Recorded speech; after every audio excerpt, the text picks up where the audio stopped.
Alhamdulillahilladzi arsala rasulahu bil huda wa dinil haq liyuzhirahu ala dini kullihi walau karihal musyrikun. Allahumma salli wa sallim wa barik ala sayyidina wa maulana Muhammadin sallallahu alaihi wasallam wa ala alihi wa ashabihi wa man tabi'ahum bi ihsanin ila yaumiddin. Amma ba'du. Ibu-ibu muslimah jamaah kajian leces yang semoga Allah Ta'ala rahmati dan berkahi. Segala puji bagi Allah Ta'ala.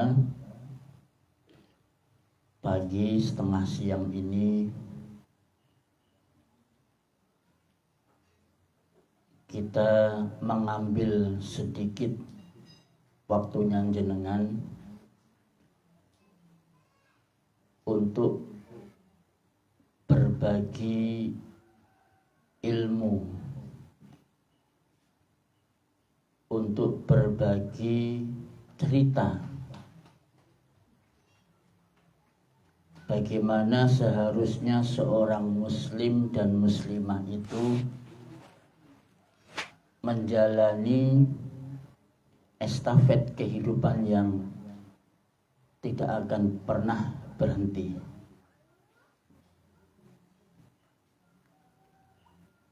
Nanti berhentinya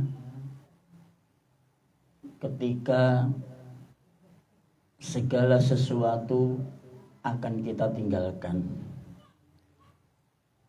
Siapapun akan berpisah dengan kita. Kita yang punya kendaraan baru setahun, beberapa tahun, belum tentu itu jadi milik kita selamanya. Dia pun akan berpindah tangan.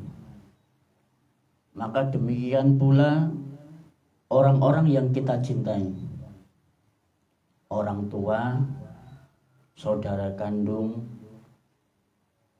anak-anak, bahkan mungkin suami kita pun akan pergi meninggalkan kita, atau kita yang meninggalkan dia. Karena memang di dunia ini tidak ada sesuatu yang kekal dan abadi. Allah Ta'ala berfirman dalam surat An-Nahl ayat 96. Ma indakum yanfadu wa ma indallahi baqin. Apa yang ada di sisimu akan lenyap, dan apa yang ada di sisi Allah Ta'ala itu adalah kekal. Ya, kita pinginnya hidup sama suami selamanya di dunia, ya. Tidak ingin berpisah. Kita pun juga ingin bersama dengan anak-anak kita selamanya. Kita nggak mau ditinggalkan. Bahkan dengan dunia yang kita miliki pun, rumah yang bagus, luas, uang yang banyak, perhiasan yang melimpah, maunya terus melekat sama kita. Ya. Tapi itu tidak mungkin terjadi. Ya. Maka dari itu, malaikat Jibril alaihissalam itu berpesan kepada Kanjeng Nabi Sallallahu Alaihi Wasallam. Ya. Pesannya beliau, ya Muhammad, ish masyi'ta fa innaka mayyitun wahai Muhammad, hiduplah sesuka hatimu, karena sesungguhnya engkau akan menjadi mayit. Ya. Wa ahbib ma syi'ta, dan cintailah siapa saja yang engkau inginkan. Ya, termasuk juga suami kita disuruh mencintai apa yang kita inginkan. Fa innaka mufariquhu, tapi ingat, karena sesungguhnya engkau pasti akan berpisah dengannya. Ya. Wa'mal masyita fa innaka majziyun bihi, berbuatlah sesuka hatimu, karena engkau akan dibalas.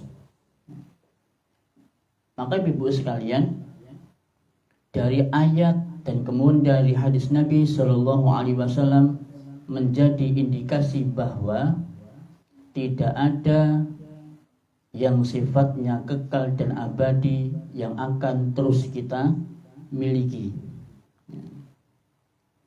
Maka demikian pula seorang wanita, dia pasti, dia sukai maupun tidak, dia ridhoi maupun tidak, pasti dia akan berpisah dengan suaminya. Ada yang berpisahnya itu dengan cara bercerai. Ada yang berpisahnya itu dengan cara meninggal dunia. Nah, itu semua pasti berpisah. Cuma bagaimana seorang muslimah itu ketika menghadapi perpisahan itu, meskipun jenengan tidak menginginkan, nggak ada loh Bu, seorang istri yang pengen pisah sama suaminya, entah meninggal atau mungkin bercerai, tidak kepingin. Tetapi itu bisa sangat mungkin terjadi pada setiap wanita, perpisahan dengan suaminya. Nah sekarang bagaimana sikap sebagai seorang muslimah ketika dia menghadapi peristiwa itu, perpisahan atau mungkin ditinggalkan oleh suaminya? Yang pertama, bahwa apa yang terjadi pada diri kita maupun yang terjadi pada alam semesta itu adalah takdir. Itu adalah takdir. Allah Ta'ala berfirman dalam surat Al-Hadid ayat 22.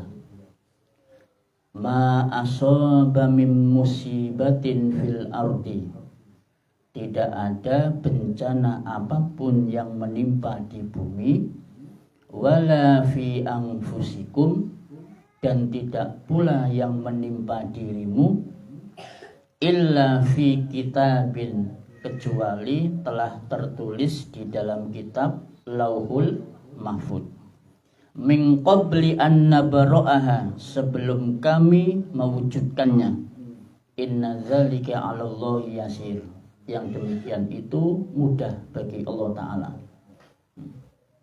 Jadi perpisahan kita dengan suami itu merupakan takdir. Ya. Maka sebagai seorang muslimah, ya, kita diperintahkan untuk beriman kepada takdir. Bahkan sahabat Abdullah bin Umar radhiyallahu anhuma menerapkan standar diterima atau tidaknya amal soleh seseorang itu tergantung sejauh mana keimanannya terhadap takdir.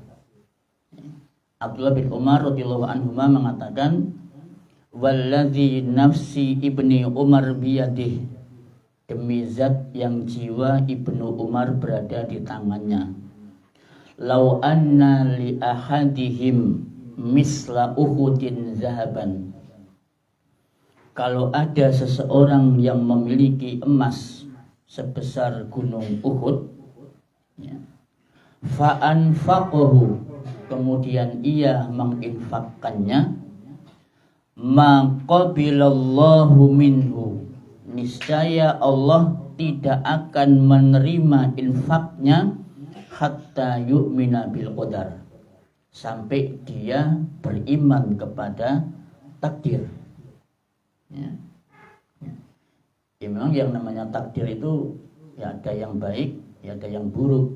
Ya, kita semuanya menginginkan takdir itu baik semua, tapi itu tidak mungkin terjadi karena ada hikmah dan juga ada keadilan Allah Subhanahu wa taala yang berlaku di situ, bahwa Allah Subhanahu wa taala mentakdirkan sesuatu kecuali ada hikmah dan keadilan. Ya, termasuk dengan kita dipisahkan dengan suami kita. Ya. Kemudian yang kedua, ini rodo angel nih, bersabar atas musibah. Ini biasanya orang kalau disuruh sabar ya, yang sabar bu, sing sabar jeng iku pancen wis pestine teko Gusti Allah ya. Kira-kira komen dan responnya ibu-ibu gimana? Marah ya, marah, teriak-teriak ya. Pernah kita mendapatkan ya, ada salah satu ummahat yang diberikan ujian oleh Allah Subhanahu wa taala, itu ibunya sakit ya, ibunya sakit dengan ujian yang begitu lama. Kemudian ada seorang tetangga yang berusaha untuk mengingatkannya supaya sabar. Waduh, teriak-teriak ya sambil nangis.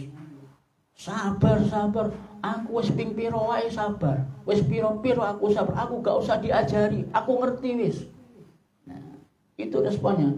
Sampai orang-orang itu ya agak-agak takut gitu ya, karena emosinya yang meledak-ledak ketika disuruh sabar.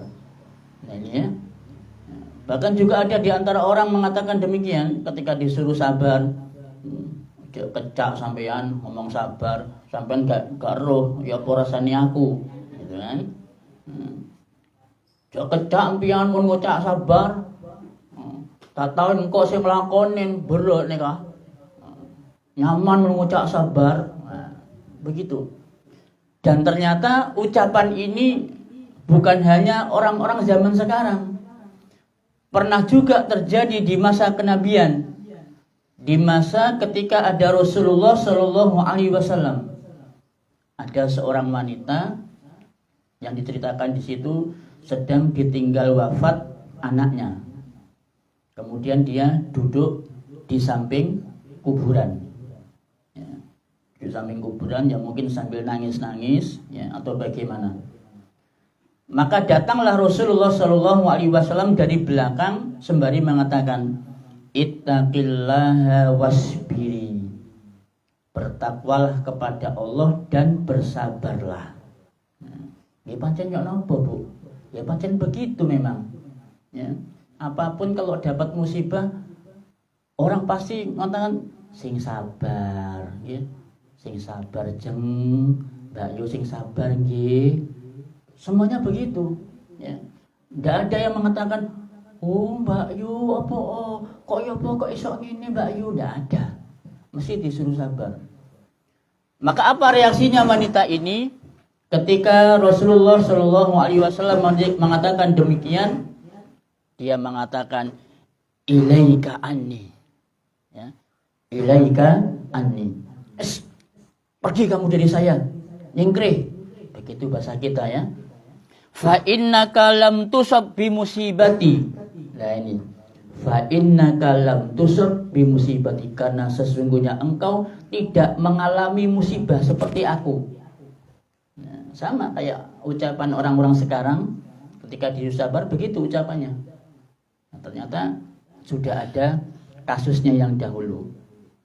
Walam ta'rifhu, dan wanita ini ternyata nggak tahu kalau yang menasihati itu adalah Kanjeng Nabi. Faqilalah innahu Nabi sallallahu alaihi wasallam, sehingga ada seseorang yang bilang, tadi itu Kanjeng Nabi loh yang bilang seperti itu. Ya. Langsung kemudian wanita ini dia agak menyesal. Kemudian dia pergi menemui Nabi Shallallahu Alaihi Wasallam, dan tidak ada sedikit pun penjaga pintu di depan rumah Nabi Shallallahu Alaihi Wasallam. Kemudian ditemuilah oleh Nabi Shallallahu Alaihi Wasallam. Kemudian Nabi mengatakan, innamas sabru inda sodmatil ula. Sesungguhnya kesabaran itu ketika terjadi pertama kali. Jadi yang dikatakan sabar niku adalah sabar yang ketika awal pertama kali kejadian niku sabar. Nek pun lewat 2 hari, 3 hari itu bukan sabar. Kenapa? Karena sudah banyak orang yang menghibur, diajak jalan-jalan, diajak mangan rawon, itu kan, itu udah bukan sabar lagi, ya, karena udah lewat, ya. Air matanya sudah mengering, rasa kesedihannya sudah berkurang. Tapi ketika pas pertama kali terjadi, itulah yang kemudian kita dituntut untuk sabar. Indah sudmatil ula. Ya. Memang sabar niku pahit, Bu. Sabar niku pancen angel, sabar niku pancen gampang, nek diomongno niku pancen gampang. Tapi sing nglakoni sabar niku Masya Allah, nggih. Nek sabar niku gampang, nggih. Insyaallah jenengan kali kula niki angsal hadiah. Nggih, nek gampang. Tapi berhubung angel, hadiahnya mboten sakniki. Ya. Sehingga ada sebuah ungkapan dari Al-Imam Ibnu Qayyim Al-Jauzi, beliau mengatakan as-sabru mislusmihi. Sabar itu seperti namanya. Murrun madzaqatuhu. Rasanya pahit. Ya. Saya yakin nggak ada yang mengatakan sabar itu enak, sabar itu manis, sabar itu lezat, nggak ada. Semuanya mengatakan sulit, pahit. Lakinna awaqibahu ahla minal asali. Tapi efeknya, hasilnya itu lebih manis daripada madu. Hasilnya sabar niku lebih manis daripada madu. Apa hasilnya? Nah, ini surat Az-Zumar ayat 10. Ini hasilnya buah dari kesabaran itu lebih manis daripada madu. Surat Az-Zumar ayat 10. Allah Ta'ala berfirman, innama yuwaffas sabiruna ajrahum bighairi hisabin. Hanya orang-orang yang bersabar sajalah yang akan disempurnakan pahalanya tanpa batas. Yo, niki Bu. Jadi pahala yang diperoleh untuk orang-orang yang sabar itu tidak ada hitungannya. Pun terserah Allah Subhanahu wa taala yang ngasih. Mau dikasih berapa tanpa batas. Ya. Ini beda dengan pahala-pahala yang lain. Ya. Yang sudah langsung disebutkan oleh Allah Ta'ala nominalnya. Pahala sholat, ya kalau jamaah 25 sampai 27. Kalau sendirian pahalanya 1. Kalau sedekah pahalanya 10 sampai kemudian 100 kali, dilipatkan 700 kali. Kemudian baca Quran, 1 hurufnya diberi pahala 10, ya, begitu seterusnya. Kemudian pahala silaturahim disebutkan, umurnya dipanjangkan, rezekinya diluaskan. Ya. Tapi kalau sabar niki mboten. Karena saking sulitnya, saking pahitnya sabar ini sampai Allah Ta'ala tidak memberitahu berapa nominalnya akan diterima oleh orang-orang yang bersabar. Makanya dalam Islam niku wonten 3 amalan. Ada 3 amal soleh, ada 3 kebaikan yang pahalanya sampai sekarang dirahasiakan. Yang pertama, harus tahu kita ini. Yang pertama adalah memaafkan kesalahan orang. Oh, ini juga wabut nih Bu. Memberikan maaf kesalahan orang. Allah berfirman dalam surat Asy-Syura ayat 40. Wa jazaa'u sayyi'atin sayyi'atum misluha.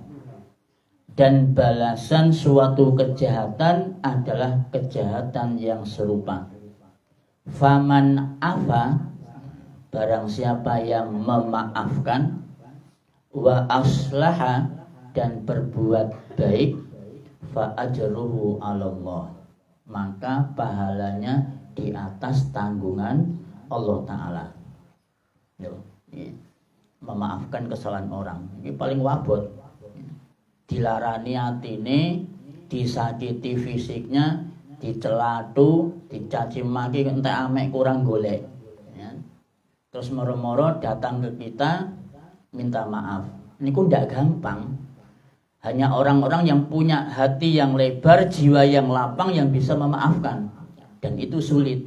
Makanya oleh Allah Subhanahu wa taala pahalanya tidak dikasihkan. Diberikan tanpa batas. Yang kedua, bersabar. Ya. Tadi yang sudah kita sebutkan Az-Zumar ayat 10. Nah, kapan kita nanti akan mendapatkan pahala yang tanpa batas itu? Maka akan kita dapat nanti di akhirat. Saking tingginya, saking besarnya, saking banyaknya pahala yang diterima oleh orang-orang yang sabar, sampai nanti di akhirat ada orang-orang yang dahulu hidupnya itu tidak pernah susah, nggak pernah dapat musibah, nggak pernah nangis, ya, nggak pernah sedih, guyu tok, seneng, bahagia, guyu, mesem. Pokoknya enak terus lah hidupnya, ya. Kemudian orang ini melihat ada orang-orang yang sabar di dunia, dapat musibah terus, dikasih musibah kesulitan ekonomi, ditinggal orang-orang yang dicintai, ya. Dapat musibah diremehkan orang, dicaci sama orang, wis hidup di dunia tidak pernah senang, ya. Sedih terus, nangis terus, ya. Ketika orang-orang kaya tadi, yang kelas sultan tadi itu, yang nggak pernah nangis, yang nggak pernah sedih, ternyata melihat bagaimana orang-orang yang diberikan kesabaran yang luar biasa, ya, diberikan pahala luar biasa. Kemudian orang ini mengatakan, ya Allah, tolong kembalikan kami ke dunia. Ya. Orang-orang tadi bu minta supaya dibalik ning donya. Untuk apa? Apa pengen cari harta lagi? Apa untuk healing lagi? Enggak. Ternyata mereka minta supaya dikembalikan ke dunia. Kulit dan daging mereka itu supaya dipotong-potong dengan gunting. Loh, ya. Minta kepada Allah dikembalikan ke dunia supaya apa? Supaya kulit dan daging mereka dipotong-potong dengan gunting. Kemudian mereka bersabar dengan itu. Wih, ya. Permintaannya sampai ngeri kayak begitu, Bu. Kenapa kok minta kayak gitu? Karena mereka melihat dengan mata kepala sendiri bagaimana orang-orang yang sabar itu mendapatkan balasan yang luar biasa. Maka ibu-ibu ya kalau berpisah, suaminya meninggal atau mungkin cerai, bersabar. Ya memang saya katakan tidak gampang sabar niku. Tapi ya mau gimana lagi? Ya. Oke. Nah, kalau begitu sabar itu gimana sih Ustaz? Kok dari tadi kok ngomong sabar doai, ya. Sabar itu kata Imam Ibnu Qayyim Al-Jauzi, beliau mengatakan habsun nafsi anil jazai. Bersabar itu adalah menahan jiwa, menahan diri dari mengeluh. Menahan diri dari apa nggih? Dongkol, kecewa, sakit hati. Niku sabar. Ini sabar secara hati. Kalau kita diberikan musibah oleh Allah, kita dongkol, rasa sakit hati, kemudian kecewa, maka kita tidak sabar. Betul sabar. Yang kedua, wal lisani anit tasyakkiti wat tasakhuti. Sabar itu menahan lisan untuk tidak mengeluh dan untuk tidak marah. Yang kedua, mengeluh itu apa contohnya? Contoh misalkan, ya Allah, kenapa harus begini? Kenapa harus saya ya Allah? Mengapa harus suami saya duluan? Mengapa kok tidak saya? Ini contoh. Ya, berarti jenengan mboten sabar. Kenapa? Karena lisan kita sudah menggerutu. Mengapa kok tidak saya ya Allah yang kamu jemput, yang kamu ambil? Kenapa harus suami saya dulu? Berarti jenengan mboten sabar. Apalagi kemudian diri dengan rasa marah. Marah kepada Allah Subhanahu wa taala seakan kita ini enggak ridho. Ya. Saya dulu teringat tahun 90-an ada artis melantunkan sebuah lirik lagu, takdir memang kejam. Ya, mungkin yang hidup di tahun 90-an insya Allah jenengan tahu, Desi Ratnasari. Ya. Takdir memang kejam. Nah, itu tidak sabar ini. Ya. Meskipun itu hanya sebuah lirik lagu, tetapi ini menunjukkan, mengajari sama umat bagaimana takdir itu kejam. Ya. Makanya kemudian akhirnya lagu itu dibredel sama MUI, tidak boleh beredar. Karena itu menunjukkan tentang tidak ridho dengan takdir, dengan mengatakan takdir itu memang kejam. Nah, ini ya. Marah-marah lisannya. Yang ketiga, wal jawarihi an latomil khudud. Kemudian anggota badan merobek-robek saku. Nah, misalkan jenengan ditinggal suami, apalagi pas lagi cinta-cintanya, lagi sayang-sayangnya jenengan pisah. Loh. Nek lagi nggak sayang-sayangnya, soalnya jenengan nggak akan sedih kok. Ya. Wes, jarna wes, apa wes pancen wes wayahe. Mungkin jenengan nggak sayang. Coba pas lagi sayang-sayangnya, lagi cinta-cintanya, jenengan pas pisah dengan suami, ya nopo rasane? Nah, ya. Iya. Pas lagi sayang-sayangnya kemudian kita ditinggalkan sama suami kita, dia cari wanita lain, gimana rasanya? Aduh Ustadz, sakitnya tuh di sini. Dengan lo iya. Nah, maka orang yang sabar itu hatinya tidak kecewa, tidak sakit hati, tidak dongkol, lisannya pun juga tidak mengeluh. Kemudian anggota badannya tidak merobek-robek saku. Boten jambak-jambak rambut, nggih. Boten menampar-nampar pipit, nangis gridu-gridu, piring dibantingi, lawang dibanting, dibiar ya. Piring-piring berterbangan semua. Nah, ini berarti jenengan boten sabar, ya. Memang hatinya tidak dongkol, lisannya tidak mengeluh, tapi perbuatannya, ya. Bahkan anak-anak tidak luput dari amuan bundanya, padahal yang melakukan suaminya, sing dia mau anake, ya, anake ditetoli, diantemi, digebleki dan sebagainya, ya. Buah dari rasa ketidaksabaran seorang ibu ketika menghadapi suaminya. Ya. Niki sabar bu, jadi sabar niku nggih mendel, nggih kita serahkan kepada Allah, niku sabar. Yang nomor 3. Ketika kita ini berpisah dengan suami kita, apa yang mesti kita lakukan? Berdoa. Apa doanya? Doanya adalah sebagaimana yang diajarkan oleh Rasulullah Shallallahu Alaihi Wasallam kepada Ummu Salamah radhiyallahu anha.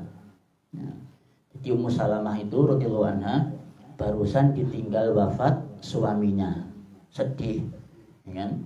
Nah, kemudian Nabi SAW mengatakan, ma min muslimin, siapa saja seorang muslim, tusibuhu musibatun, yang ditimpa satu musibah, fayaqulu ma amarallahu, kemudian dia mengucapkan apa yang Allah perintahkan kepadanya, inna lillahi wa inna ilaihi rojiun. Niki istirja. Nah, jenengan bercerai dengan suaminya, baca ini bu, inna lillahi wa inna ilaihi rojiun. Loh, bojoku cek durung mati. Loh, memang istirja itu apa hanya untuk orang meninggal? Boten. Setiap kali ada musibah ucapkan istirja. Sepeda motore dibawa maling, inna lillahi wa inna ilaihi rojiun. Jenengan jatuh dari jalan, innalillahi, meskipun jenengan belum meninggal, itu namanya musibah. Okay. Termasuk ketika jenengan ditinggalkan suami selingkuh dengan wanita lain, ucapkan innalillahi wa inna ilaihi rojiun. Terus Nabi melanjutkan, Allahumma jurni fi musibati, Allahumma jurni fi musibati. Ya Allah, berikanlah pahala terhadap musibahku. Wa akhlif li khairam minha, dan berikanlah ganti yang lebih baik. Tak baleni, Allahumma jurni fi musibati, ya Allah berikanlah pahala terhadap musibahku, wa akhlif li khairam minha, dan berikanlah ganti yang lebih baik. Ini doa ini, Bu. Illa akhlafallahu lahu khairam minha, kecuali Allah pasti akan memberikan ganti yang lebih baik. Dan ternyata betul. Jadi setelah Ummu Salamah mempraktekkan doa tadi, apa yang terjadi? Allah Subhanahu wa ta'ala memberikan ganti suaminya yang bernama Abu Salamah dengan suami yang lebih baik, yaitu Kanjeng Nabi Sallallahu Alaihi Wasallam. Loh niki. Ya. Insya Allah yakin, nek jenengan yakin dengan doa itu, jenengan ucapkan ketika jenengan dapat musibah, insya Allah jenengan akan dapat ganti yang lebih baik. Suami yang lebih ganteng, tuh, yang lebih muda, yang lebih kaya, yang lebih soleh, bisa jadi, gitu.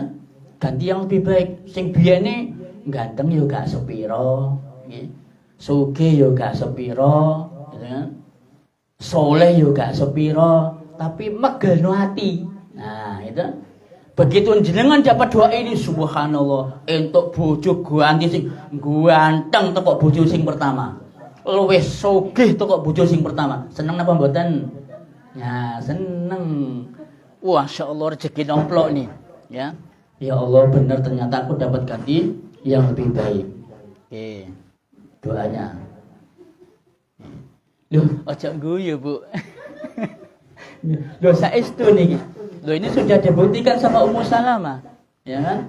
Ketika beliau ditinggal wafat suaminya, dapat ganti Kanjeng Nabi, ya? Yang lebih baik segalanya. Dari sisi wajahnya, dari sisi kesolehannya, Masya Allah banget, ya. Nah, makanya seorang istri tidak perlu dia merasa kecewa, sakit hati, apalagi sampai nun sewu disumpah serapahi suaminya. Oh, mandar ya, tak bisa nah ya, tak bisa cenggeng. Wah, ya. Jangan, tidak usah kita memberikan sumpah serapah kepada suaminya, ya. Biarlah nanti Allah Subhanahu wa ta'ala yang akan menghukumnya. Tidak perlu bersedih jenengan, tidak perlu kecewa, dan tidak perlu sakit hati, ya. Apalagi sampai kemudian kita mengatakan demikian, Papa, kalau kamu sudah nggak ada, aku dengan siapa? Nah, ya. Biasa, Bu, lagi sayang-sayangnya ngeten iki, ya. Lagi cinta-cintrongnya ngeten iki. Papa, kalau kamu sudah nggak ada, aku nanti dengan siapa? Nah, kan kadang begitu. Pernah enggak yang bilang kayak gitu ke suaminya? Nah, ya. Ya kalau sekarang jenengan sudah 30 tahun menikah, ya. Wis jarno wis mati-mati ya wis. Ya. Ya. Cek mulo, ya. Suaminya sudah lemah semua, ya. Tidak berdaya, wis pensiun, wis gak kerja maneh, wis keriput, wis nyusahno. Duh lah, ya. Nek iso malah jenengan donga, ya Allah, mbok dipercepat. Waduh. Ya Allah. Bojone didongakno supaya dipercepat. Aduh, ya. Nah, ini Ibu semua, ya, enggak perlu kecewa sakit hati. Apalagi sampai mengatakan demikian, ya. Yaitu ucapan yang tanpa kita sadari itu bisa mengakibatkan kurangnya tauhid kita. Ya. Dan kita masih ada Allah, Bu. Gitu. Meskipun jenengan nikah sampai 10 kali dan semua suaminya meninggal, dengan siapa kita? Ya dengan Allah.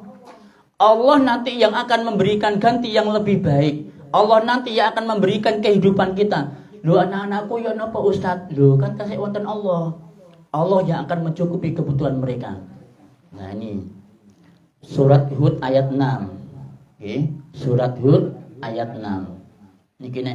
Ini untuk ibu-ibu yang masih kurang yakin dengan rizkinya Allah Ta'ala. Wa ma min dabbatin fil ardi illa 'alallahi rizquha.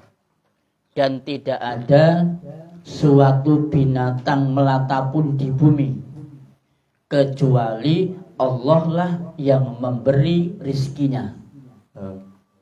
Wa ya'lamu mustaqarraha wa mustauda'aha. Dia mengetahui tempat berdiamnya binatang itu dan tempat penyimpanannya. Kullun fi kitabim mubin. Semuanya tertulis di dalam kitab yang nyata, yaitu Lauhul Mahfuz. Dan ini Bu, ya, tidak ada binatang melata di muka bumi kecuali Allah yang sudah jamin rezekinya. Lah wong nek binatang mawon sudah dijamin rezekinya sama Allah. Lah mosok kita manusia enggak? Apalagi kita ini wanita yang beriman, anak-anak panjenengan, anak-anak yang soleh, mosok yo sampai dinjarno mati kelaparan, tidak mungkin, tidak mungkin. Ya. Nah ini saya kasih cerita gitu. Ada seorang ustadz cerita begini Bu, beliau ini kan setiap kali ngisi pengajian itu mesti selalu bawa sopir. Ya. Sopirnya bukan istrinya, ya sopir pribadi lah. Nah setiap kali beliau ngisi kajian itu sama pihak panitia itu dikasih amplop isinya 1 juta dan sopirnya dikasih sama panitia 300.000 sopirnya. Nah sampai suatu saat ustadz ini mengisi pengajian di suatu tempat, kemudian ya biasalah dapat amplop, ya. Kemudian ustadz itu tidak membuka isi amplop. Kemudian masing-masing mendapatkan amplop. Kemudian sopir itu membuka amplopnya. Begitu dibuka, kretek, ya, isinya duit 1 juta. Nah, isinya uang 1 juta. Oke. Nah, ustadz ini tidak pernah menyangka kalau amplopnya itu tertukar. Tertukar. Lah supir ini seneng dikai panitia duit 1 juta. Oh, alhamdulillah, kok baru ini panitiane pelat. Aku biasanya untuk 300.000 lah saiki kok dikai 1 juta. Nggih seneng, Bu. Seneng. Ustadz seneng. Begitu nyampe di rumah amplopnya dibuka kretek isinya 300.000. Isinya 300.000. Pertanyaannya, kinten-kinten panitia niku sengaja nukar amplopnya apa Allah yang nukar? Allah yang nukar. Ndak mungkin panitianya sengaja. Ustadz aja dikai akeh-akeh, jarno wis oke Ustadz. Kayak 300.000 misalkan begitu. Ndak mungkin. Ya. Subhanallah. Ya ustadznya juga tidak nelpon panitia. Bapak, nun sewu amplopnya keliru. Saya kok cuma dapat 300. Nggih mboten komplit enggak. Ya mungkin rezekinya itu didapatnya juga segitu. Sampai suatu ketika sopir niki cerita Bu, alhamdulillah Ustadz, saya kemarin dapat rezeki nomplok. Apa itu? Saya dapat amplop dari panitia besarnya 1 juta. Gimana Ustadznya? Lu keliru iku amplopku. Iki lu amplopnya sampean ketuker aku untuk 300.000. Gini. Mboten, ndak kayak begitu. Tapi di batin, oh alhamdulillah, ya alhamdulillah antum syukuri aja, itu berarti rezekinya dari antum. Kemudian sopir itu cerita Bu, ya tapi meskipun saya dapat 1 juta Ustadz, tapi uang itu PO. Maksudnya uang itu dibuat bayar tagihan rumah sakit yang nilai nominalnya pas 1 juta. Loh, maha besar Allah ya. Jadi orang itu butuh uang 1 juta dikasih oleh Allah dengan perantara pengajian. Ini Bu, okay? Jadi yang namanya rezeki niku mboten mungkin salah alamat, tidak mungkin akan salah tukar. Tidak mungkin. Pasti pas dan tepat sasaran. Niku rezeki. Nah, termasuk ketika ibu-ibu ditinggal wafat suaminya, diceraikan sama suaminya, jangan khawatir, masih ada Allah yang memberikan jenengan rizki, masih ada Allah yang memberikan rizki kepada anak-anak kita. Mboten usah bunuh diri, ya, ndak kayak orang sekarang ini, generasi micin, ya, ditinggal suaminya nikah lagi bunuh diri, ya cemen, ya, anaknya dibunuh, aduh, ya. Nah ini tauhidnya gimana? Ya. Kemudian dalam surat An-Nisa ayat 130, nah Allah secara langsung mengatakan wa iyatafarraqa.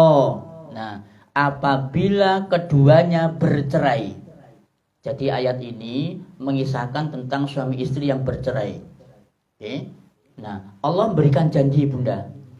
Wa iyatafarraqa, andaikan suami istri ini bercerai, yughnillahu kullan min sa'ati. Allah akan memberi kecukupan kepada masing-masing dari karunia-Nya.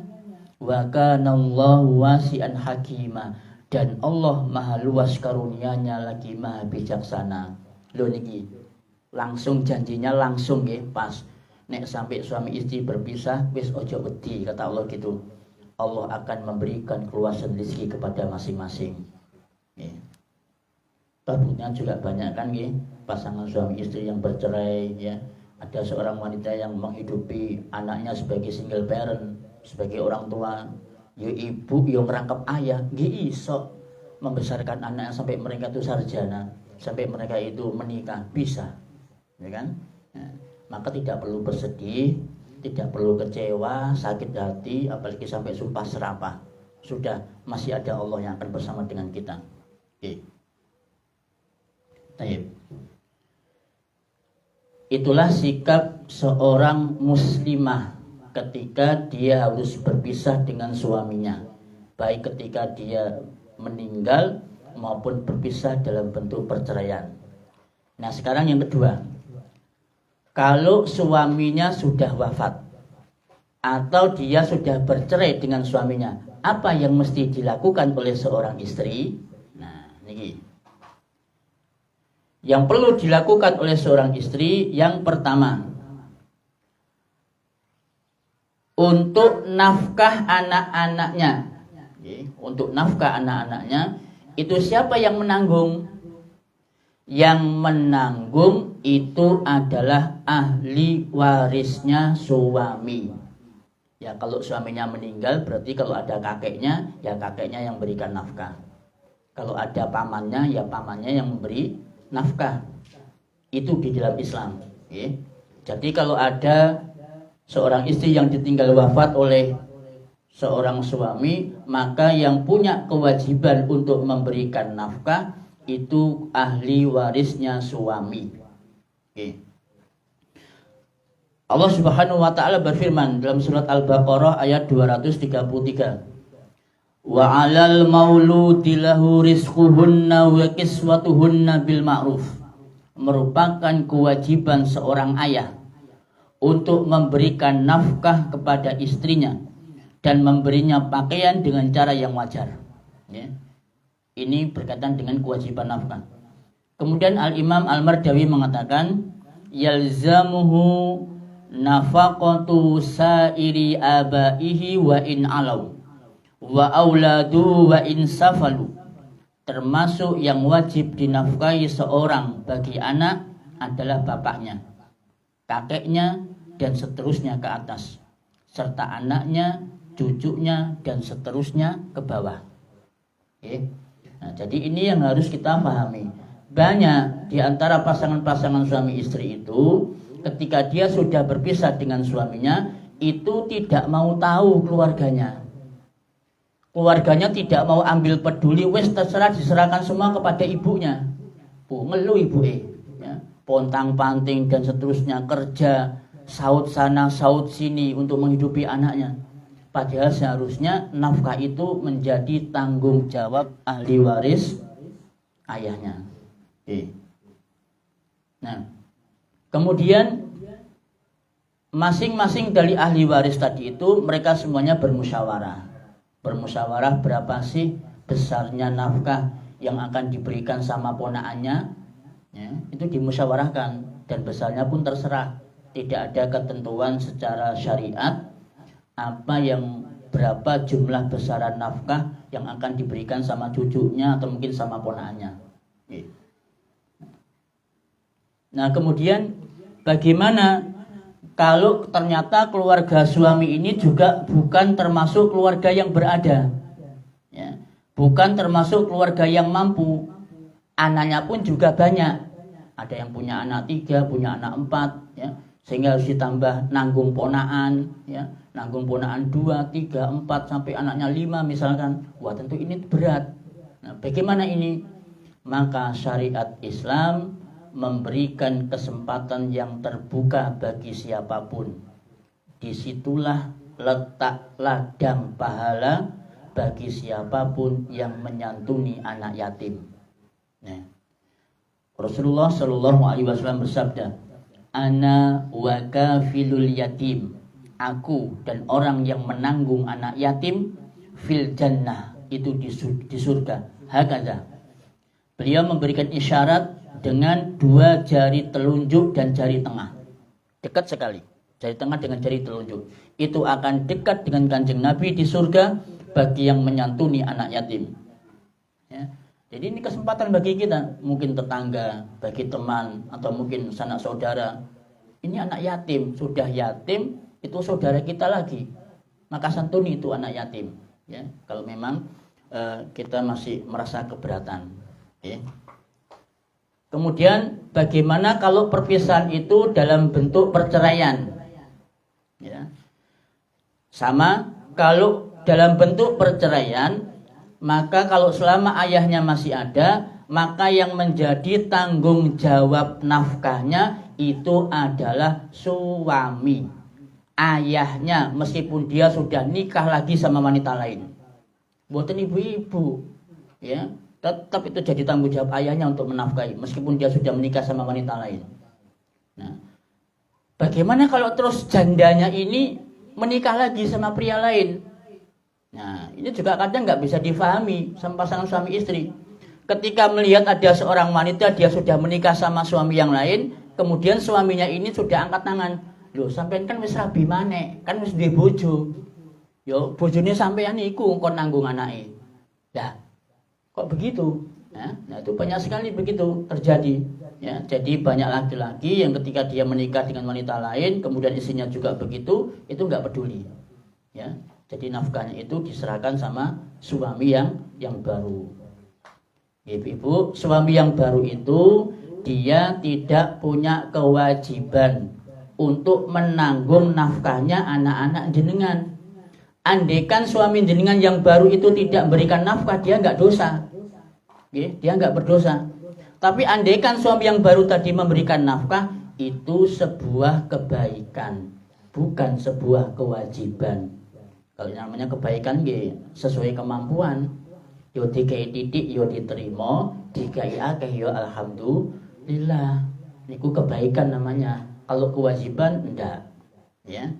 Nah, ini berkaitan dengan nafkah bagi anak-anak yang ditinggal wafat oleh ayahnya atau bercerai dengan orang tuanya. Oke.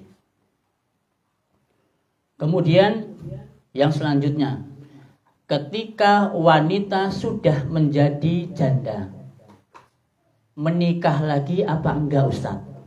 Nah, ini juga pertanyaan yang seringkali masuk ya ke beberapa ustadz. Kalau wanita statusnya sudah menjadi janda, itu bagaimana sebaiknya, menikah lagi apa tidak? Nah, para ulama memberikan rincian. Satu, apabila wanita itu adalah janda muda. Janda muda itu berarti umur 25 sampai 40. Niku janda muda. Ya, ini bisa sepakat bisa enggak.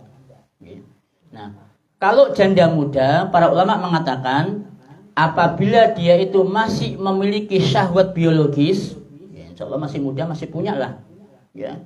kemudian dia khawatir nanti kalau tidak menikah lagi terjadi fitnah bagi dirinya, ya, apalagi nanti omongan di masyarakat, ya, rondonom, janda muda dan seterusnya, wah jadi gunjingan masyarakat.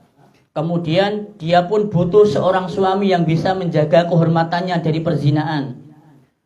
Atau juga mungkin dia butuh seorang lelaki yang untuk menopang nafkah anak-anaknya, membantu maksud kita, bukan mewajibkan, ya. Maka di saat itu janda muda dia wajib statusnya untuk menikah lagi. Oke. Untuk menikah lagi itu hukumnya wajib. Tapi kalau selama janda itu meskipun dia muda, tapi dia masih bisa mengendalikan syahwatnya, ya, jenengan punya pekerjaan, anak-anak bisa ditopang dengan kerjaan jenengan, tidak butuh wong lanang, misalkan begitu, nggih, ya, jenengan nggak menikah lagi, tidak menjadi masalah, tidak berdosa, ya, karena itu merupakan pilihan kita. Yang kedua, ya, janda STW. Napa STW? Setengah tua. Setengah tua niki nggih umur 40 sampai 50. Nah, niku janda STW. Ya. Gimana kalau janda STW? Nggih sama. Kalau selama dia tuh masih punya syahwat biologis, ya, masih bisa, ya. Terus kemudian dia khawatir terjadi perzinaan, kemudian dalam rangka untuk membantu ekonomi anak-anaknya, maka dianjurkan untuk menikah lagi. Ya. Kalau enggak, tidak menikah juga tidak apa-apa. Yang kedua, janda tua. Usia 50 ke atas, ya. 50, 60, 70 dan seterusnya. Ini lebih baik menikah lagi atau tidak. Nah, ini juga masing-masing orang bisa beda. Kadang wonten lho Bu, nun sewu niki. Meskipun dia sudah tuwir, ya, usia 50, 60, tapi masih energik, ya, masih energik, masih tahes, syahwatnya pun juga masih oke. Nah, kan berarti umur itu tidak menjadikan patokan utama orang itu mau menikah lagi apa enggak. Mboten. Selama jenengan meskipun tua umur 50, umur 60 tapi saya tahes, masih dorongan syahwat itu luar biasa. Wah, ini kalau saya nggak nikah lagi bahaya ini. Bisa, ya. Wah ini, maka nikah lagi dianjurkan. Nikah lagi untuk dianjurkan. Ya. Yang kedua, kalau dia tidak memiliki hasrat, sudah nggak punya hasrat biologis, ya. Kemudian dia sudah mandiri secara ekonomi, oke?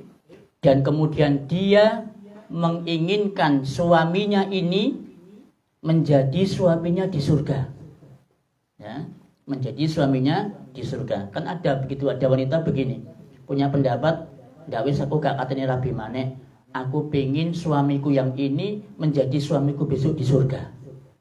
Makanya dia nggak nikah lagi, ya, itu monggo pilihan, nggak apa-apa, ya, karena memang Rasul Shallallahu Alaihi Wasallam itu mengatakan, ayyumamroatin, perempuan mana saja, tuwfiya anha zaujuha, yang ditinggal wafat oleh suaminya, ya, fatazawwajat ba'daha, ya, kemudian wanita ini menikah lagi dengan suaminya yang baru, fahiya li akhiri azwajiha, maka yang menjadi suaminya besok di surga itu suami yang terakhir, ya, berarti suami yang kedua. Dan jenengan nggak pingin itu, nggak wis, aku pengen suamiku yang ini satu-satunya suamiku di dunia dan akhirat, aku nggak mau nikah lagi. Loh monggo, nggak apa-apa, ya. Nah itu ada sebagian wanita yang punya pendapat demikian, maka boleh, oke. Nah, atau mungkin wanita ini ketika dia menikah justru akan menyibukkan dirinya untuk merawat suaminya, sehingga perawatan anak terabaikan, ya. Atau mungkin dia sulit menggabungkan antara hak suami dengan hak anak, baik perhatian maupun kasih sayang. Maka di dalam Islam boleh jenengan untuk tidak menikah lagi, fokus merawat anak-anaknya, boleh. Ini pernah terjadi pada diri Rasulullah Shallallahu Alaihi Wasallam. Ya. Beliau itu pernah lamaran Kanjeng Nabi niku ditolak sama seorang wanita. Ya. Hebat termasuk wanita ini ya. Yang melamar Kanjeng Nabi, wong sing ganteng, wong sing soleh, lamarannya ditolak. Ya. Masya Allah ini. Ya. Yang menolak sampai beliau itu ditolak 2 kali sama wanita ini. Yang pertama ketika wanita ini mau menikah. Ya. Dia bernama Fatikah. Ya. Fatikah binti Abi Thalib. Beliau itu kakak perempuannya Ali bin Abi Thalib sama Ja'far bin Abi Thalib.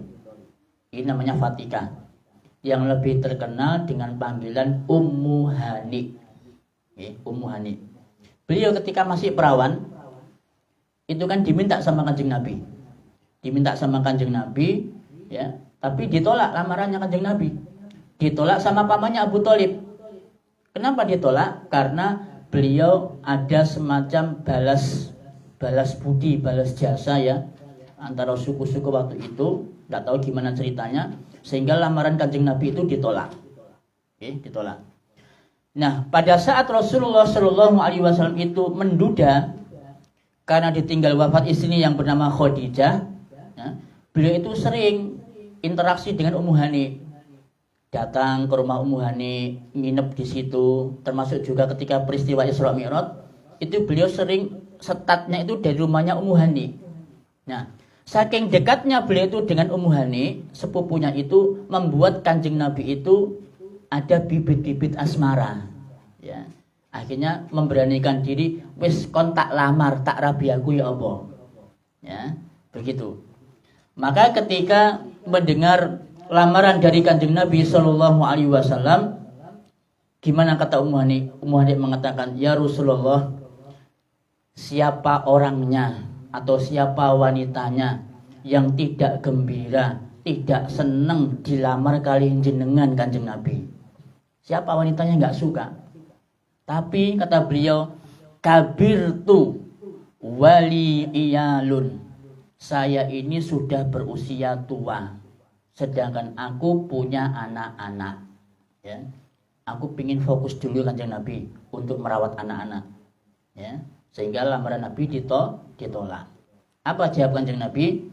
Beliau mengatakan, khairu nisa'in rakibnal ibil, sebaik-baik wanita yang mengendarai unta, solihun nisa'in Quraisy, adalah wanita Quraisy yang soleh. Ahnahu ala waladin fi sigharihi, yang demikian sayang kepada anaknya di masa kecilnya.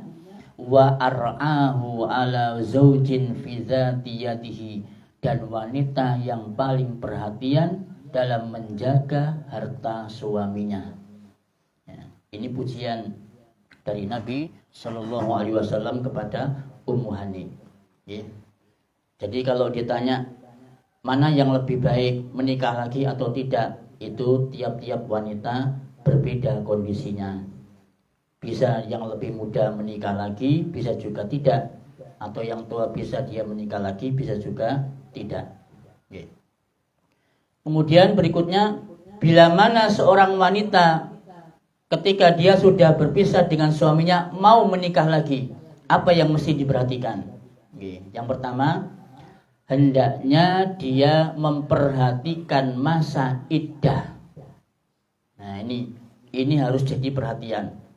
Karena nun sewu, banyak wanita-wanita sekarang yang tidak tahu ilmu, wis nemu wong lanang ganteng, ya, apik pikire, cocok, langsung kemudian nikah.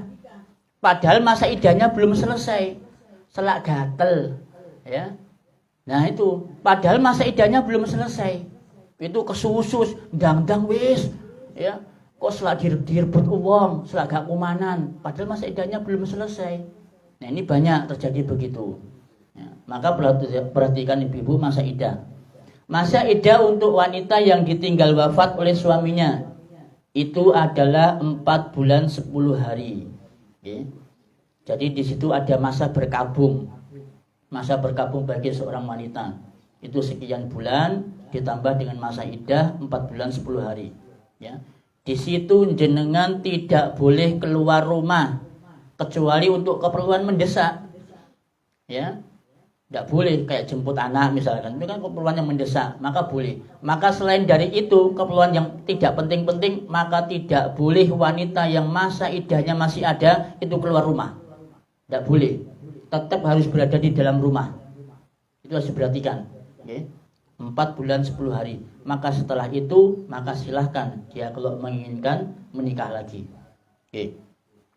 Yang kedua, untuk wanita yang diceraikan oleh suaminya, masa iddahnya itu adalah 3 bulan atau 3 kali haid atau 3 kali suci menjalani masa iddah. Ya. Apa hikmahnya? Masya Allahnya, salah satu di antara hikmahnya kenapa harus ada masa iddah. Kok enggak langsung wis begitu cerai langsung rabi? Ya, begitu meninggal langsung menikah. Kenapa tidak begitu? Ternyata di situ banyak sekali hikmahnya. Yang pertama, dalam rangka untuk istibro, mensucikan rahim. Oke. Jadi misalkan mungkin masih ada benih-benih suaminya yang lama, ya masih ada, maka perlu disucikan dengan haid. Ya. 4 bulan, 3 bulan, atau mungkin 1 kali haid. Perlu disucikan itu rahimnya. Biar nanti tidak bercampur nasabnya, benihnya nggak bercampur. Itu hikmah yang pertama. Hikmah yang kedua, ya, untuk memberikan waktu bagi suami istri untuk berdamai. Ya, memberikan waktu, kelonggaran bagi suami istri untuk berdamai, untuk rujuk, Pak. Ya. Karena rujuk di dalam Islam itu ada 2. Ya.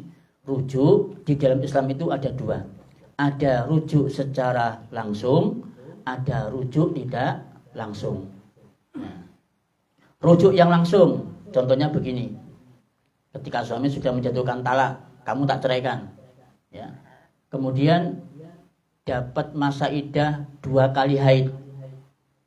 Suaminya bilang, "Ma, ayo balik yuk. Ya.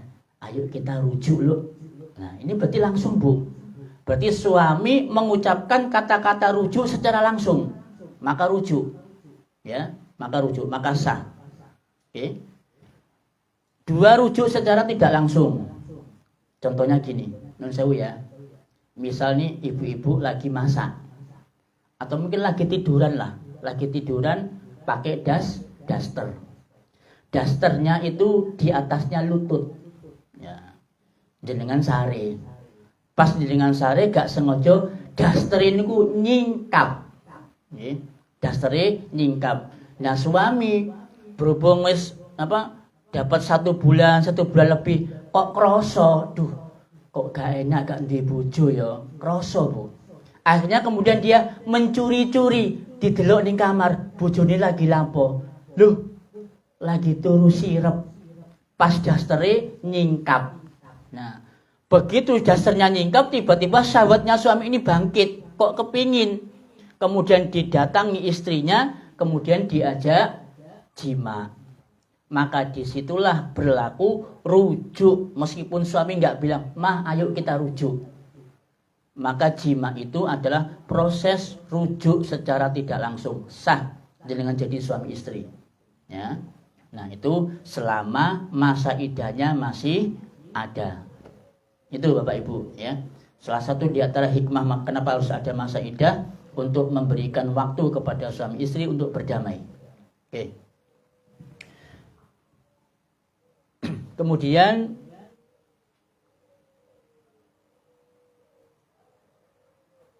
apa yang harus dilakukan oleh seorang wanita, ya, pada saat dia itu diceraikan oleh suaminya, cerai yang pertama, cerai yang kedua.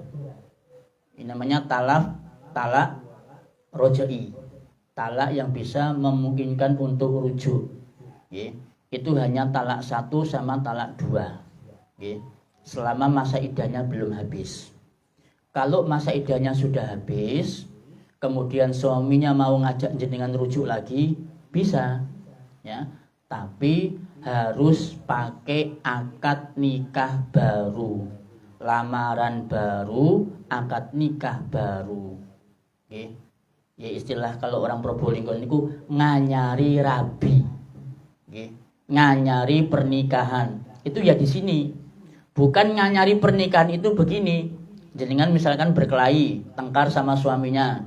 Ya, terus kemudian dapat seminggu, jenengan bilang sama suami, "Yuk kita nganyari nikah yuk ya." Nggak ada, Bu. Nganyari nikah yang kayak begini nggak ada. Yang ada itu nganyari nikah itu ketika jenengan sudah habis masa iddahnya, kemudian bermaksud untuk rujuk. Ini ku nganyari nikah. Oke. Nah, maka harus lamaran baru, kemudian angkat nikah baru. Oke, kayak pengantin baru niku pun. Itu kalau talak 1, talak 2. Nah, kalau talak 3, nah ini beda lagi. Kalau talak 3, suami sudah menjatuhkan talak 3, maka tidak boleh rujuk selama-lamanya, baik secara langsung maupun secara tidak langsung. Oke. Bisa rujuk kembali kalau istrinya itu menikah dulu dengan pria lain. Setelah menikah sama pria lain kemudian diceraikan, maka baru bisa jenengan nikah sama suaminya yang lama dengan akad nikah baru juga.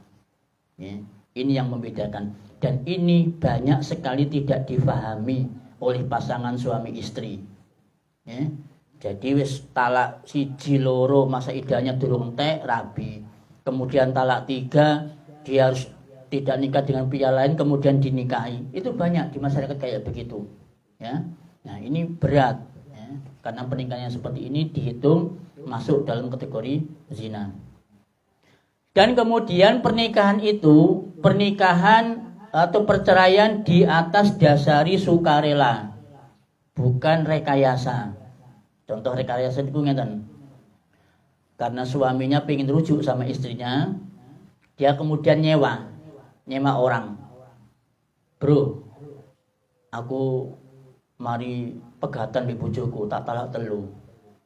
Aku katanya rujuk iki ambek bojoku, tapi gak iso. Dia harus nikah lagi sama orang lain. Nah, ya apa nek sampean ngrabeni bojoku, tak bayar 50 juta. Ya.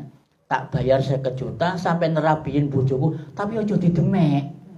Ya kan? Ojo didemek, ojo diapa-apano. Terus mari akad nikah sampean pegaten bojoku. Nah, ini namanya pernikahan atau perceraian rekayasa. Ya. Jadi suami ini mengakal-akali supaya dia bisa rujuk dengan dirinya, kemudian dia menyewa orang untuk menikahi istrinya, kemudian diceraikan. Ini tidak boleh. Ya. Ini kalau dalam Islam pernikahan al-muhillalahu. Ini pernikahan rekayasa. Itu tidak boleh. Jadi perceraian itu harus berlaku secara alami. Ya, diceraikan sama suaminya yang baru, kemudian dia bisa rujuk lagi. Oke. Baik. Bapak Ibu yang semoga dirahmati oleh Allah Subhanahu wa taala, itulah hal yang berkenaan ya dengan status seorang wanita ketika dia harus berpisah dengan suaminya atau ketika dia itu ditinggal oleh suaminya, apa yang mesti dia lakukan. Nah, itulah bagian dari syariat Islam kita yang telah mengajarkan begitu sempurnanya, ya, begitu lengkapnya dan begitu terperincinya yang berkaitan dengan kemaslahatan hidup seorang muslim. Ya. Sehingga dari sini bisa kita pahami bahwa salah satu di antara perkara yang bisa untuk menuntaskan problematika rumah tangga yang selama ini kita saksikan bersama-sama, itu tidak lain adalah mereka harus kembali kepada ilmu, harus kembali kepada Al-Quran dan Sunnah untuk mempelajarinya. Makanya sebenarnya dalam pernikahan itu harusnya sebelum menikah itu pasangan suami istri harus di training dulu, harus ada diklat sebelum menikah. bagaimana suami istri itu dalam membina rumah tangga sehingga tidak banyak terjadi kasus perceraian. Nah, ini terus terang kita ini miris loh Bu. Kasus perceraian di Indonesia, Kabupaten Probolinggo ya, termasuk juga Kota Probolinggo, itu setiap bulan itu terus naik. Ya, terus naik dan terus meninggi kasus perceraian. Dan itu kebanyakan dialami oleh pasangan-pasangan muda. Umur 30 tahun sudah cerai, umur 35 sudah cerai. Itu banyak sekali pasangan-pasangan muda. Nah, berarti kan secara emosional mereka masih belum siap untuk menjalani rumah tangga. Maka perlu diadakan diklat ya, training sebelum menikah. Jadi jangan sampai rumah tangga itu ya rabi cerai ya. Jangan sampai itu terjadi. Ya bagaimana mungkin harus diusahakan agar rumah tangga itu adalah langgeng. Oke. Nah.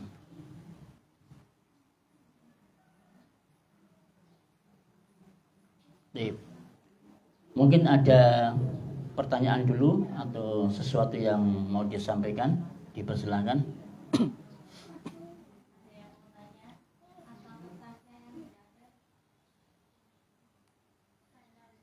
Nggih.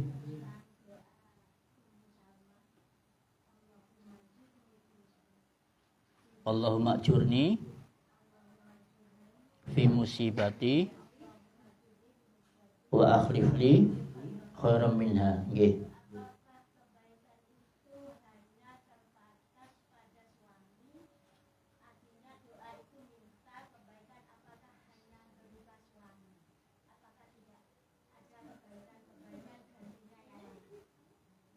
Nah, barakallahu fiik.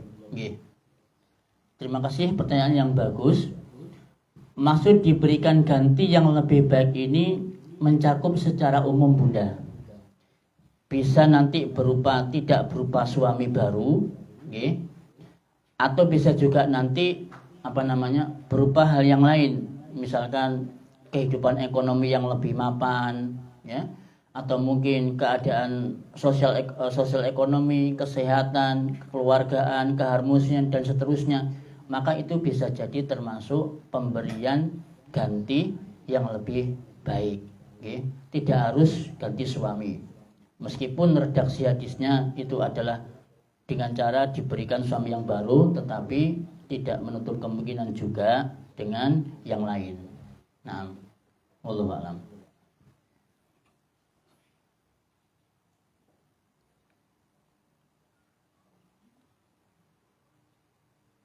Ada yang lain?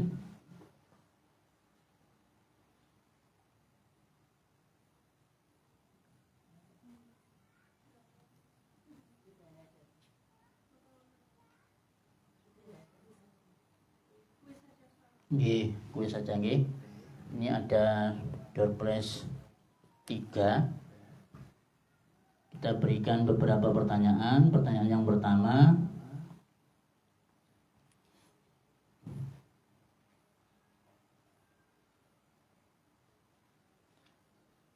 siapakah yang berhak untuk menanggung nafkah anak apabila ditinggal wafat oleh ayahnya? Bareng. Wis pinter apal berarti.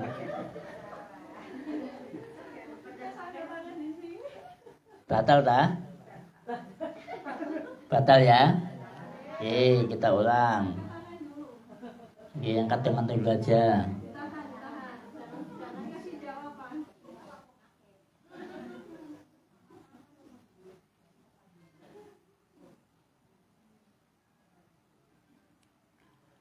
Apa yang harus dilakukan oleh seorang wanita ketika dia ditalak 3?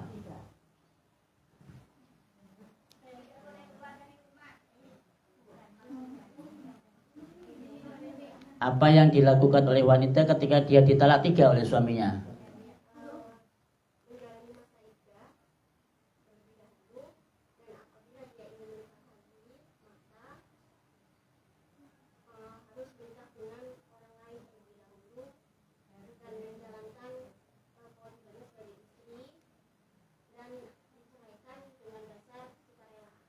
Masya Allah. Nggih, barakallahu fiik. Sip, bagus. Monggo hadiahnya. Nggih. Pertanyaan yang kedua.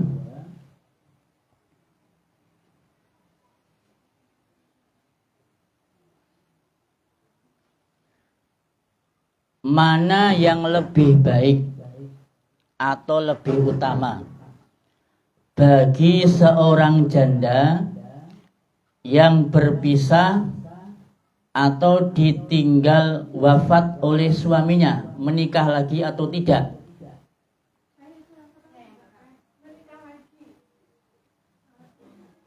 Saya ulangi, mana yang lebih baik bagi seorang janda ketika ditinggal wafat oleh suaminya atau berpisah, menikah lagi atau tidak? Menikah lagi. Salah. Jawabannya salah. Ada yang lain yang bisa jawab? Tergantung apa? Angkat tangan Bunda. Nggih. Tergantung usianya atau terjadi fitnah atau tidaknya. Nggih, bagus. Tergantung kondisi masing-masing. Nggih, siap. Monggo.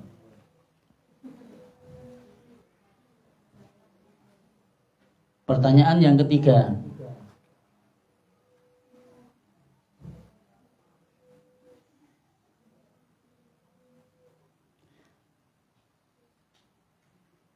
Ketika wanita menikah lagi dengan suami yang baru, siapakah yang akan menjadi suaminya di akhirat? Ngacung.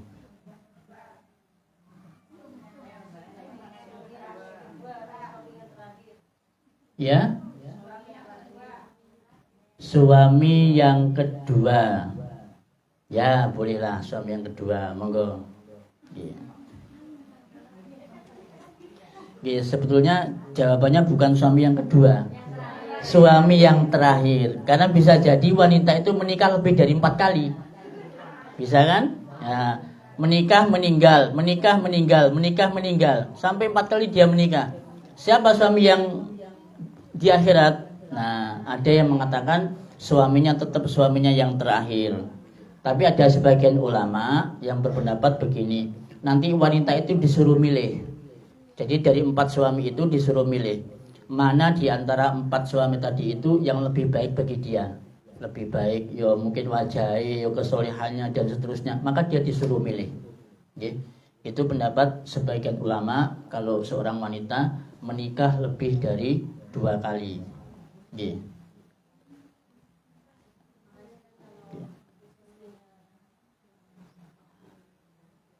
Nah, kemudian ini juga tidak kalah penting ibu-ibu semua. Kalau seorang wanita itu diceraikan lewat HP, diceraikan lewat HP, atau diceraikan lewat telepon, atau diceraikan lewat SMS dan lain sebagainya, ini apakah bisa jatuh talak? Ya, kata para ulama, wanita itu sudah jatuh talak, karena pada hakikatnya tulisan itu menduduki kedudukannya ucapan, cuma tertuang dalam bentuk tulisan. Misalkan suaminya tiba-tiba kirim WA, kirim WA sama jenengan, wis sudah mulai hari ini kamu saya ceraikan lewat WA, maka perceraiannya adalah sah. Nah, kemudian ini juga yang tidak kalah pentingnya. Jadi antara perceraian secara agama, ini lewat mulut suaminya, dengan perceraian lewat pengadilan agama, ini rancu. Ya. Nah, pengadilan agama itu menjatuhkan talak atau mengeluarkan surat bagi suami istri, surat cerai, itu dihitung berdasarkan suami istri itu laporan. Nah, itu repotnya. Ya, jadi meskipun suami hari ini sudah menjatuhkan talak, tapi dengan lapornya 1 bulan lagi. Ya, maka hitungan iddahnya itu nggih sesuai kementerian, sesuai pengadilan agama. Nah, itu padahal di dalam Islam itu masa iddah dihitung pertama kali suami mengajukan perceraian, maka itu hari pertama dihitung masa iddah. Jadi masa iddah itu bukan dihitung berdasarkan keluarnya surat dari pengadilan agama, enggak. Jadi berdasarkan ucapan suami ketika cerai. Ini banyak di masyarakat kita begitu. Sehingga masa iddah itu banyak sekali dihitung berdasarkan surat dari pengadilan agama. Itu enggak begitu. Okay. Termasuk juga jatuhnya perceraian juga bukan dihitung menurut pengadilan agama, enggak. Tapi berdasarkan ucapan suami. Nah, termasuk juga rujuk juga demikian. Ya berdasarkan suami, bukan berdasarkan pengadilan agama. Okay. Ya pengadilan agama cuma secara administrasi saja untuk menjadikan bisa nikah lagi secara resmi agama negara. Okay. Nah, itu juga perlu kita ketahui bersama-sama. Monggo. Nggih.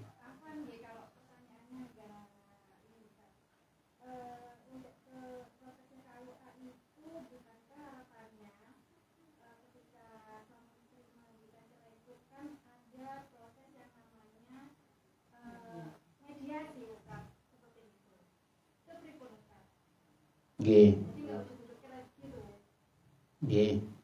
Sebenarnya mediasi ini kan tidak harus lewat KUA. Nggih.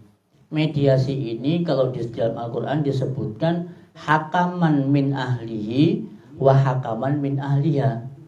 Jadi ada seorang juru tengah dari keluarga suami, ada juru tengah dari keluarga istri. Nah, inilah nanti yang masing-masing keluarga untuk memediasi bagaimana rumah tangga ini supaya rukun. Jadi tidak harus dengan KUA. Nah, kalau jenengan sudah bisa rukun tanpa KUA, hanya lewat orang tua atau lewat orang yang disegani, maka itu sudah cukup. Oke, sudah cukup. Nah, tapi kalau memang harus melalui mediasi pengadilan agama, karena orang-orang terdekat itu tidak berpengaruh sama sekali, itu tidak menjadi masalah ya dimediasi sama pengadilan agama. Tetapi yang kita pertanyakan di sini adalah tentang status pernikahan, ya. Bahwa status pernikahan itu sekali lagi yang dihitung itu berdasarkan syariat, bukan berdasarkan administrasi negara. Oke. Nah, monggo Bu, nggih.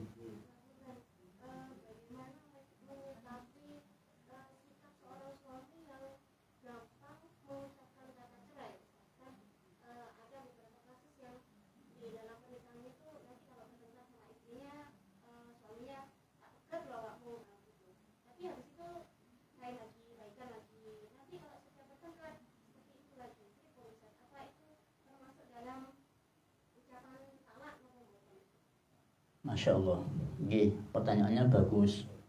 G, memang seringkali ya ini ya akibat dari tidak pernah ada diklat pernikahan sebelum menikah ini. Jadi suami itu paling sering, paling gampang mengeluarkan kata-kata cerai kepada suaminya. Ya, emosi titik, mulih kon, marah sedikit, jengkel sedikit, kamu tak ceraikan, kamu enggak nurut, tak pegat loh. Ya, itu seringkali begitu suami. Makanya oleh Nabi Shallallahu Alaihi Wasallam para suami itu diingatkan. Salasun jidduhunna jiddun wa hasluhunna jiddun. Ada 3 perkara yang sungguh-sungguhnya itu adalah sungguh, bercandanya itu adalah sungguh. An-nikahu wat-talaqu war-raj'u. Nikah, talak, rujuk. Ini 3 perkara yang tidak boleh diucapkan dengan main-main, tidak boleh diucapkan dengan bercanda, tidak boleh diucapkan dengan emosional, tidak boleh. Karena sekali suami sudah mengucapkan itu, maka sudah jatuhlah pernikahan, sudah jatuhlah talak, sudah jatuhlah rujuk. Ini bahaya. Maka tugas kita ibu-ibu di rumah, tolong diingatkan suaminya. kalau lagi kesel, lagi sakit hati sama istrinya, jangan pernah sekali-kali mengeluarkan kata-kata cerai. Nyesel nanti dia. Kalau udah nyesel nanti bilangnya begini, lu aku gak sengaja, aku lagi emosi. Mesti begitu pertanyaannya, jawabannya begitu. Aku lu gak niat megat sampean, gitu kan? Itu begitu Bu. Nah, makanya ini perlu diingatkan. Yang lagi jenengan santai-santai begini nggih, ya Papa, tolong ya nek jenengan lagi emosi mbek aku, mbek mama ini, wis ojo ngomong cerai wis, ya bahaya. Kok nek sampean nggak sadar emosiku iso jatuh talak. Itu diingatkan Bu, ya. Nah, lalu bagaimana kalau itu memang sudah terjadi? Kalau sudah terjadi, kalau itu ucapannya langsung, ya seperti Ibu tadi, kon kok tak pegat loh, ya. Nah, itu sudah jatuh talak karena ucapannya langsung, ya. Tapi kalau ucapan suami cuma begini, ma, siapa nih kok gak nurut be aku, tak oleh nol ya. Nah, ini para ulama mengatakan ini kata talak yang tidak langsung, ya. Karena bisa jadi itu ucapan untuk menakut-nakuti istrinya, ya, untuk menakut-nakuti istrinya padahal dia nggak niat untuk menceraikan. Nah, ketika istrinya sudah nurut sama suaminya, maka tidak jadi keluar kata cerai tadi itu. Maka ucapan itu dikembalikan ke suami. Suami jenengan bilang kayak begitu itu niatnya apa? Niatnya mau menceraikan, apa niatnya disuruh mulai sedilu? Seminggu, rong minggu, terus mari ngono diparani maneh. Nah, kalau niatnya jenengan sudah menceraikan, maka jatuh talak. Kalau niatnya hanya disuruh pulang saja sementara, maka tidak jatuh talak. Oke.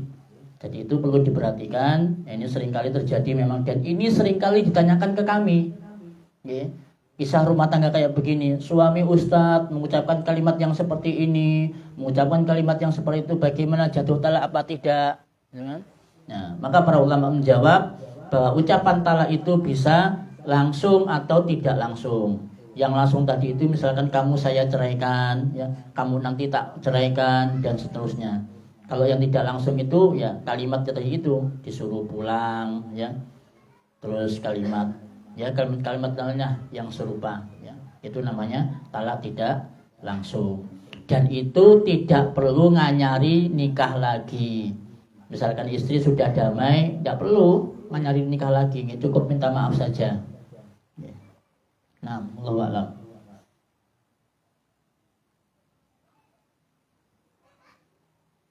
Cukup? Monggo.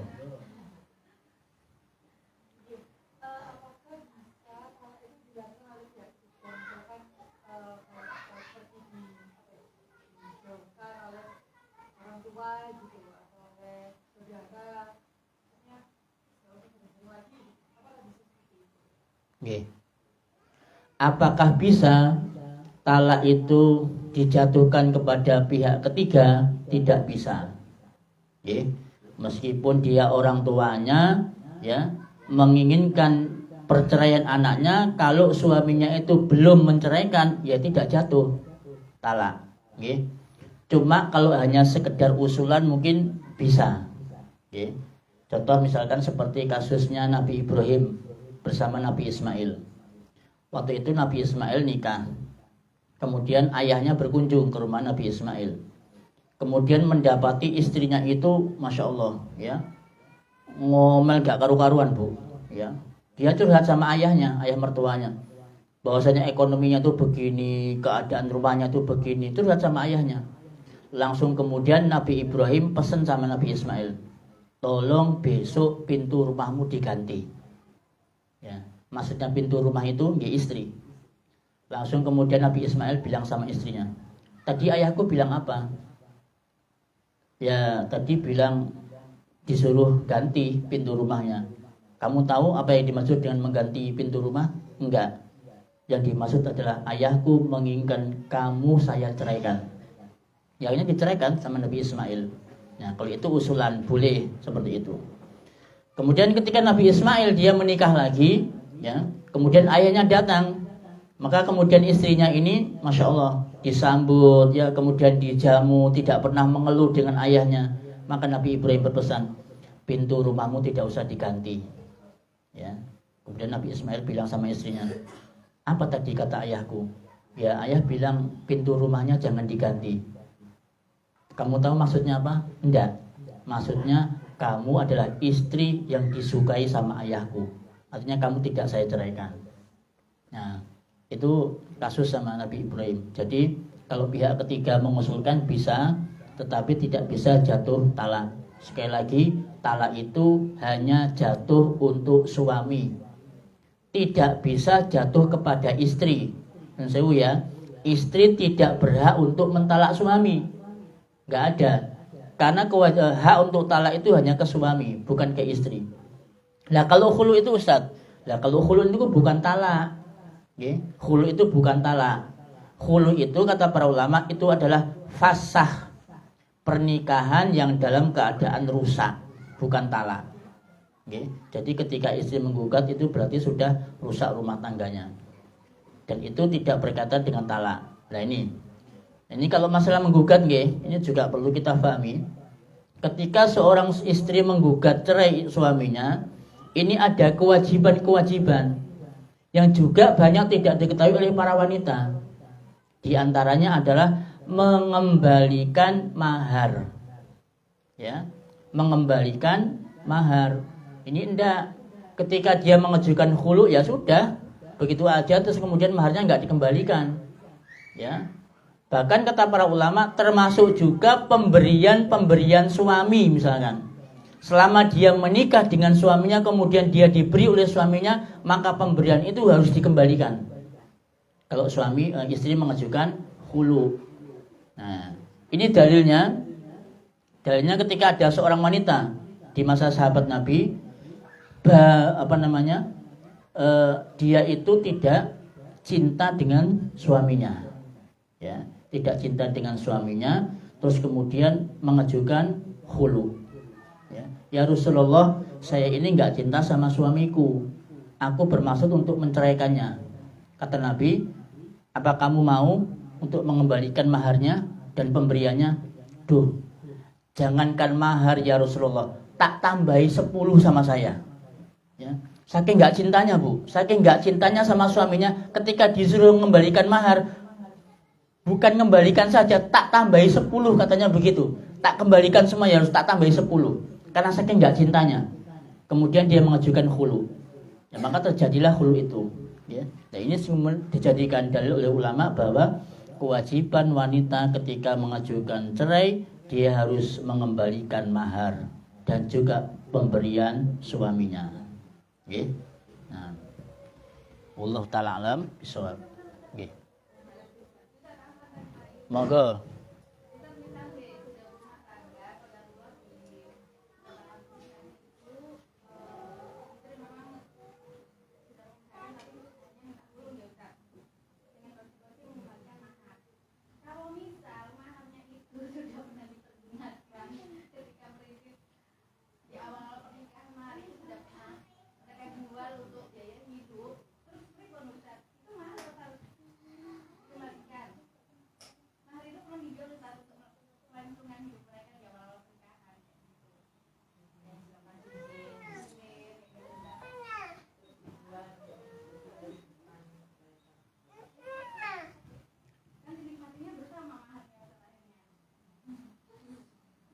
Nah, barakallahu fikum.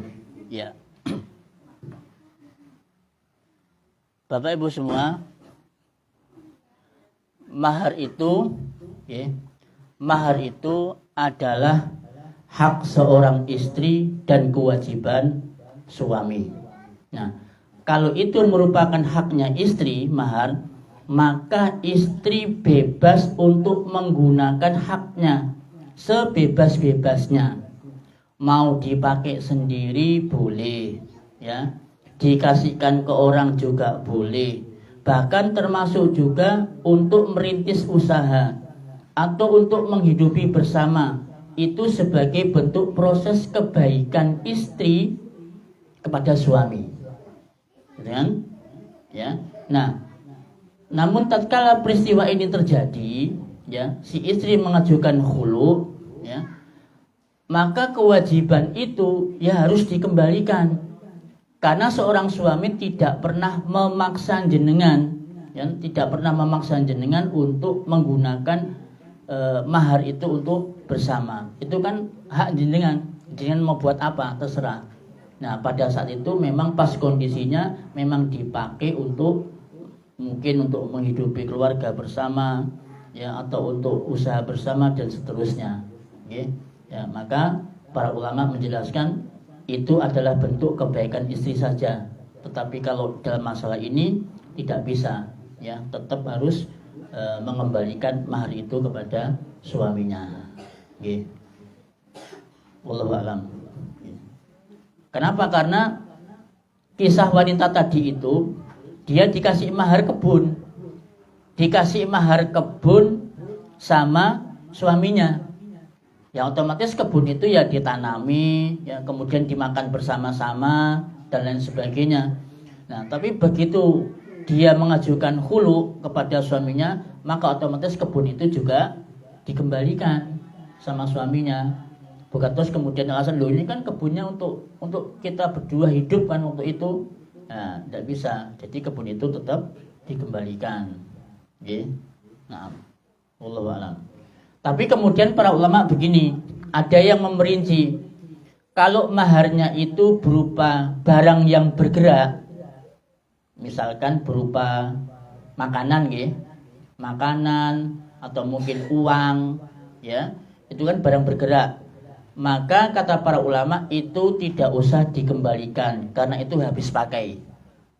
Nah, ada pula mahar itu yang mahar yang tidak bergerak, artinya berdiam diri, ya. Kayak rumah, perabotan, kebun misalkan, ya, kemudian perhiasan juga, ya, termasuk mahar yang tidak bergerak. Maka ini wajib untuk dikembalikan karena masih ada wujudnya. Kebunnya masih ada, emasnya ada, rumahnya juga pun ada, ya kan? Masih ada. Nah, itu yang wajib dikembalikan karena tidak habis pakai. Naam. Wallahu a'lam. Monggo nggih.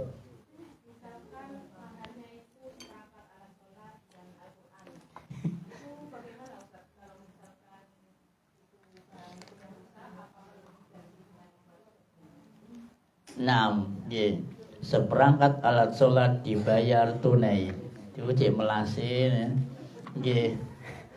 Kalau memang seperangkat alat sholatnya itu sudah rusak, ya, maka diganti dengan yang baru yang senilai dengan harga itu saat ini. Ya. Ya, kalau misalkan seperangkat alat sholat waktu itu harganya 50, nah sekarang 100, ya, ya dikembalikan pakai mukena, tidak usah pakai uang, dikembalikan mukena, dikembalikan sajadah, dikembalikan dalam bentuk Al-Quran. Nah, okay. Jadi diganti baru. Bismillah.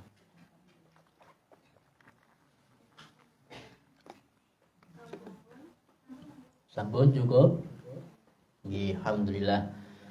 Kurang lebihnya mohon maaf atas segala kekurangan dan kekhilafan. Wa akhiru da'wana alhamdulillahirabbil alamin. Subhanakallahumma wa bihamdika asyhadu an la ilaha illa anta astaghfiruka wa atubu ilaik. Wassalamualaikum warahmatullahi wabarakatuh.